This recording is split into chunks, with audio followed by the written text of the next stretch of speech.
Hello and welcome to News 500. I'm Stephen Allen. And I'm John Fothergill. And these are the headlines. Thanks, Princess. 2 million Brits are to get gastric band operations, meaning our hospitals will be full. Not busy, but full. Police in America stop and shoot Black Friday.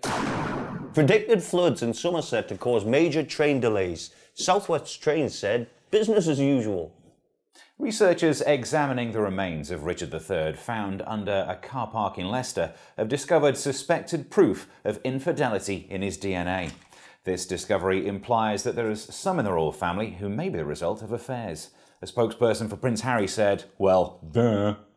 It's not the first time that illicit sex has been linked to the royal family. It's also not the first time it's been linked to a car park in Leicester. But thankfully for me, the NCP never found out. Oh, Stephen Hawking has said that the rise of artificial intelligence could spell an end to the human race. But that will never happen because humans are more better at smarter than computers would ever be at. Do sound fart effect. Do fart sound effect. Getting drunk isn't the preserve of the loutish football fans. Experts now say our ape ancestors used to drink alcohol 10 million years ago. They're hairy, violent, and comparatively stupid, making that 4 things they have in common with our ape ancestors. Madonna has posed topless for Interview magazine. The editor said, "We were really excited to sit down with Madonna for the interview and photo session. We just wish she hadn't taken her shirt off. We did manage to stop her running naked down the street screaming, 'I'm still like a virgin.'" A plane was forced to make an emergency landing when a man refused to stop masturbating during the flight. He's the only person who can now truthfully do the old joke, "I just flew in and boy, are my arms tired." And that's why I lost my job as a pilot. A stewardess was heard to say, "That's what I call a pullback and reveal," and I believe she was talking about his penis. Here's Eric McElroy, Supreme Economist, reporting on the autumn statement from Downing Street. That's right, Steve. This is the final autumn statement before next year's election. The big news is stamp duty. This is the part of the Chancellor's statement that is getting the most attention. For those of you who don't know what the stamp duty is, it does a number of different things.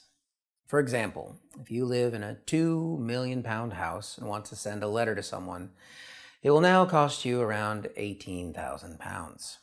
Also, for lower income families, the stamp duty has been lowered. If you live on benefits, your stamp duty will be down to working just 6 months in the post office. Finally, the stamp duty on back tattoos has been lowered to bare bottom prices.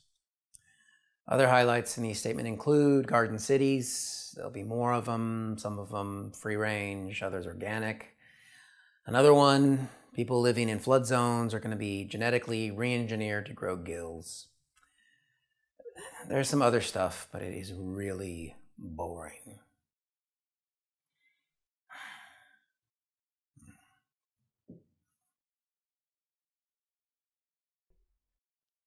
Police have voted to begin industrial action over pay. They're now looking for volunteers to cover their shifts when they strike. Volunteers will be given batons and pepper spray to deal with striking officers. The Israeli Prime Minister, Benjamin something or other, is likely to call early elections. This following an announcement that he is joining UKIP. He defended the move by saying, "I heard they hate Arabs too." A medieval city has been discovered near Salisbury. Scientists say the city gives us an idea about a simplistic and backwards people. Previously, the only way to learn about such people was to visit Swindon. An expert nutritionist has said the ideal way to lose weight is to eat baby food. I've had some success with this diet. The hardest part was finding a woman who was willing and lactating and nice. Speaking of which, here's Eric McElroy, marketing expert, reporting on the Arabic group Dash. Who the fuck are Dash?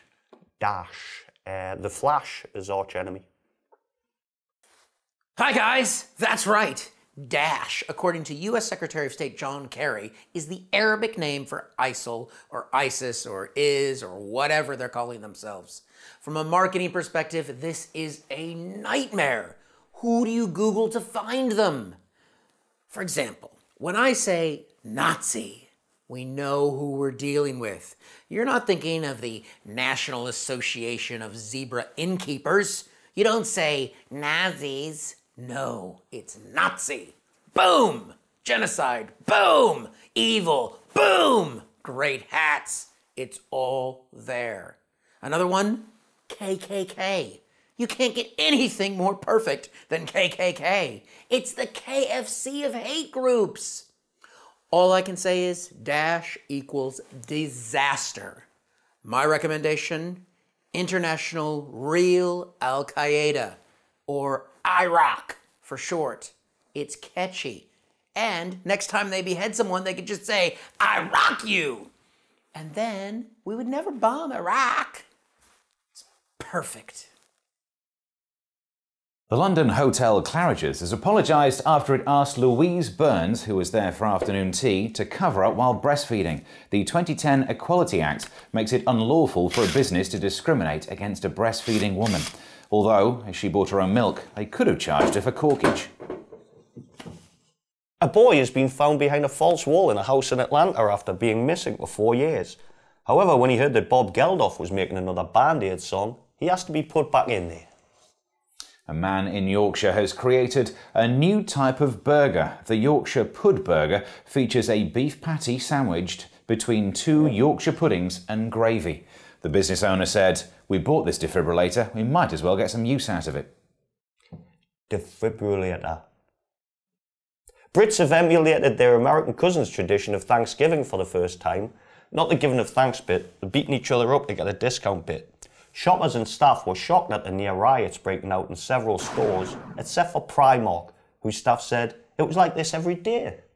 That's all from News 500. To get your regular fix, subscribe now. The week's news in 500 seconds. Ish.